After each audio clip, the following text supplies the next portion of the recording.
blueberries today. It's time to make a gluten-free blueberry cobbler, and I will take you along step by step. The first thing we're gonna do is melt 4 tablespoons of butter in my dish. I sprayed it without even looking at the instructions, but it'll be okay.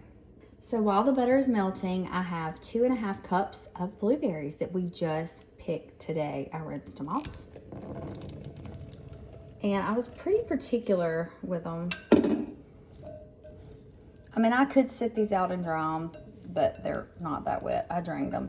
But I made sure that they didn't have any of the little stems on them. So they're good. Like, there's no trash, no leaves. They're beautifully picked. Now I'm gonna add 1/2 cup of sugar to these. Let's see. And I'm going to add 1/2 teaspoon of cinnamon, okay? And I'm going to do a little sprinkle of Celtic sea salt. Everything's in there. I'm just gonna gently toss those around. Like, get them good and coated.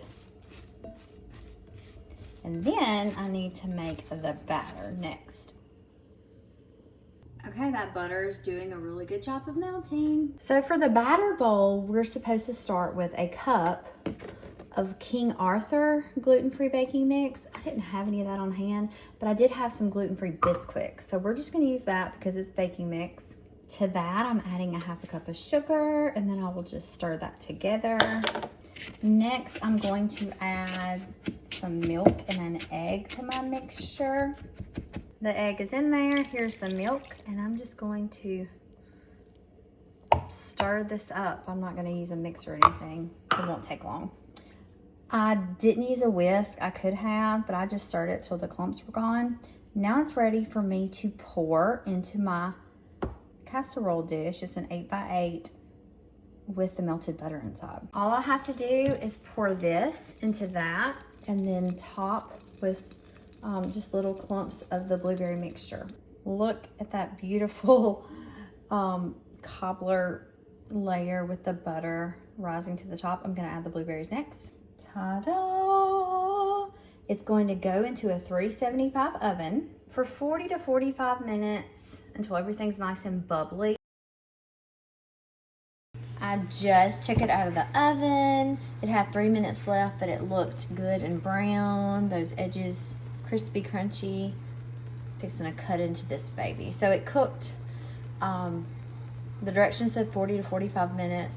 It cooked for 37.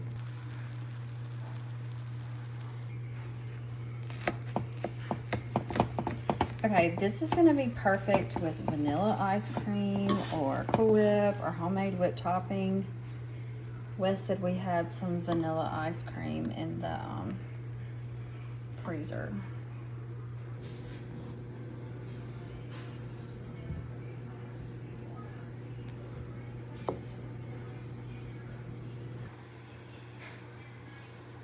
Okay, you can still see the steam coming off of this. It's beautiful.